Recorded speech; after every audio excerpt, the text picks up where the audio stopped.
ladies and gentlemen, as I'm sure you already know, it's Iron Banner Week, the first Iron Banner of Beyond Light, and it brought to us two reprised weapons. And this is usually the point where I go off on a small rant about how the Iron Banner loot pool has been neglected for far too long, and would it really kill Bungie to craft some new gear for a game mode that they consider to be pinnacle PvP? But I'm not gonna do that, because I doubt you came here to listen to me cry about development decisions. The Steady Hand hand cannon and the Guiding Sight scout rifle are the two weapons that have returned, now upgradable to power level 1410 and equipped with random rolls. And since I still have so much that I want to cover pertaining to Beyond Light, and Cyberpunk came out, and I kind of want to play it, I'm going to roll these two weapons into the same review. And if you end up enjoying the content, a like is always greatly appreciated. And consider subscribing to the Ironworker Gaming channel if you've not done so already. In just under 10 months on YouTube, an amazing, active, and supportive community has grown around this channel, and it's because of them, or you if you're already subscribed, that this channel keeps pressing forward. So feel free to hit the subscribe button, I'd love to have you here, but into the review with a quick overview of each weapon.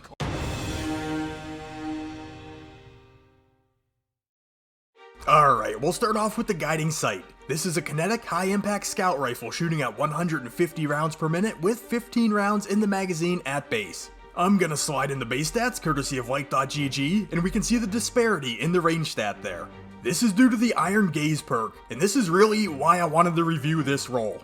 The perk drops the range by 40 points, but adds 20 to the aim assist. And I thought it might be pretty interesting to see what kind of push and pull these two stats have on the performance of a high-impact scout rifle. But here's your full set of perks on screen, and if I could handpick a roll, for the scope, I like the Rifle Scope SSF. And evidently, Light.gg has something against these high zoom sights, but I think they work great on this archetype. On a high-impact scout, I generally like to see high-caliber rounds to add additional flinch to snipers. In perk column 1, it's kinda ugly in my opinion, but I'd probably go with surplus. In perk column 2, you can see both Iron Gaze and Iron Grip are in there, as well as the new One for All perk, which could be interesting in a 6v6 game mode, but personally, I'd stick with the old trusty Zen moment. Moving on to the Steady Hand, this is a kinetic, aggressive frame hand cannon, which we haven't looked at any of these since the fire rate was changed to 120 RPMs.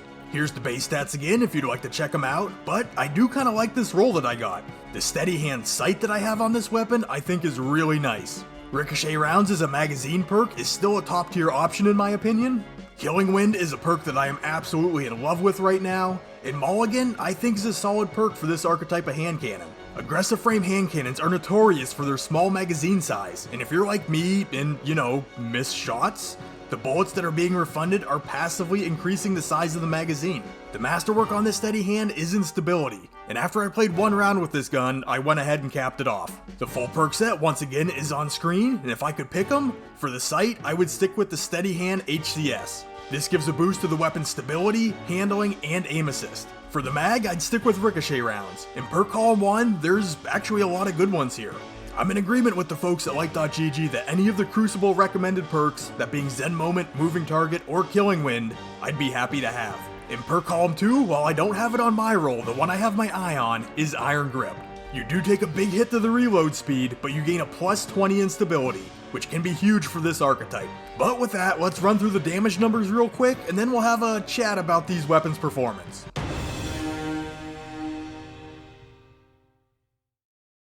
Starting off with the damage numbers for the Guiding Sight, we're going to hit for 68 points of damage on a crit and 39 points of damage to the body.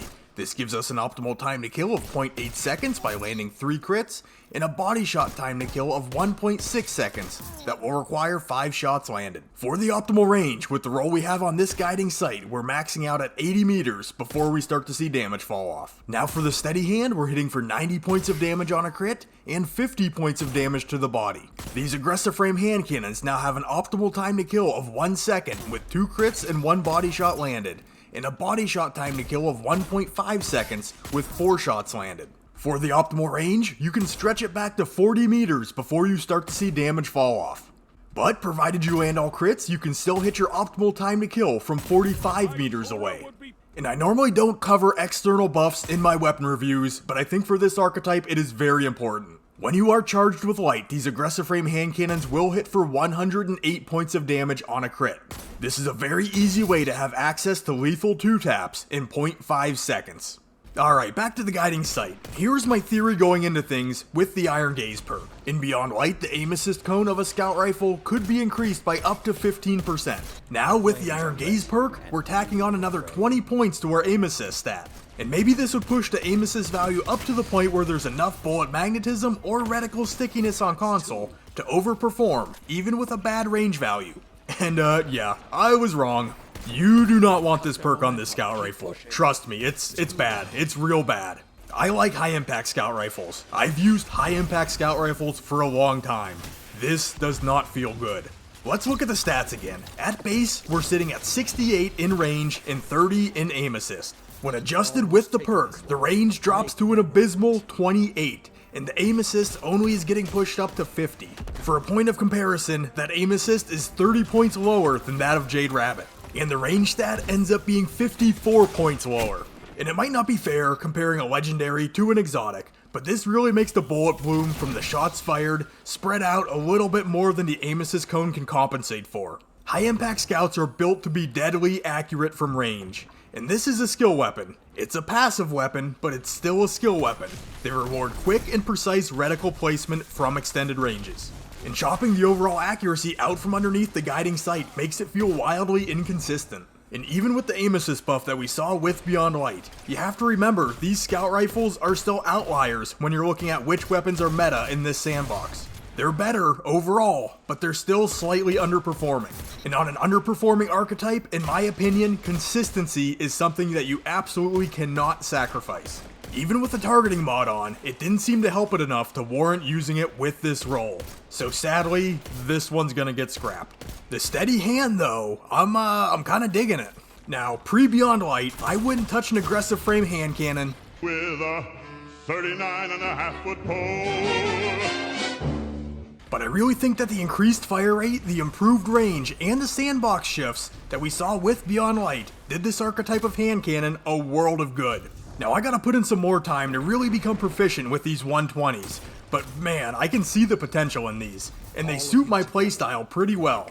Just like a high impact scout, these aggressive frame hand cannons can now be used at extended ranges. Now you're not going to be shooting across the entire map with them like you can with a scout rifle, but a lot of times you don't need all that range, and these aggressive frame hand cannons hit harder. And being a less aggressive player, I really like the feeling of dealing big damage numbers from a safe distance. And as long as you can land shots with these hand cannons, not even crits, just shots, they can be a great dueling weapon. But these aggressive frame hand cannons also can perform well in a team shot situation, and I think now they might not be a bad option for a less adept player. You could tuck yourself safely behind your teammates or on the edges of the action, and if you land a single crit on your target, they're essentially half dead.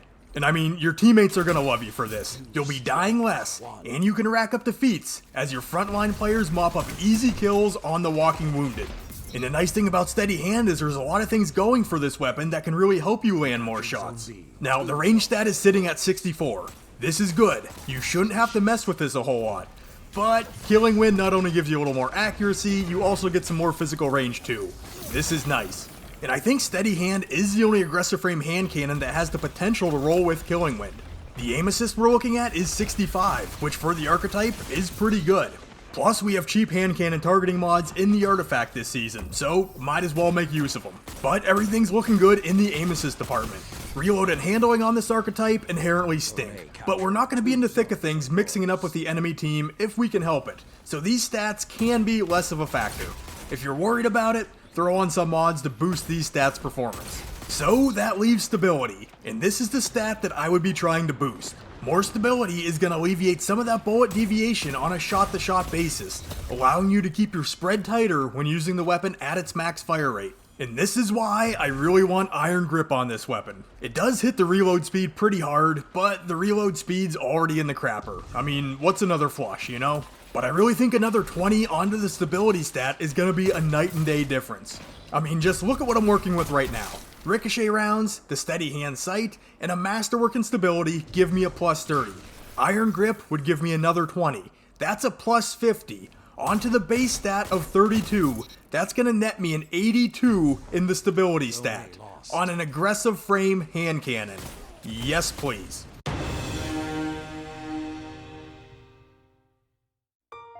for the verdict, and I think that kind of turned into more of a steady hand breakdown than anything else. But in my defense, I was pretty disappointed with the guiding sight with Iron Gaze. Are there better rolls out there for that scout rifle? Certainly. Would any of those rolls make it a top tier must-have high-impact scout? Not as far as I'm concerned. But steady hand, this one potentially could be. The perk pool we have on it is strong, and 120 RPM hand cannons are in a pretty favorable spot. If you find the right roll on this thing, this can be a very, very consistent and deadly hand cannon. And in my opinion, this could be the best hand cannon in the aggressive frame archetype, bar none. Looking at you, Sturm. But if you did find this video useful, helpful, or enjoyable, please remember to leave it a like and consider subscribing to the channel to see more Destiny 2 content in the very near future.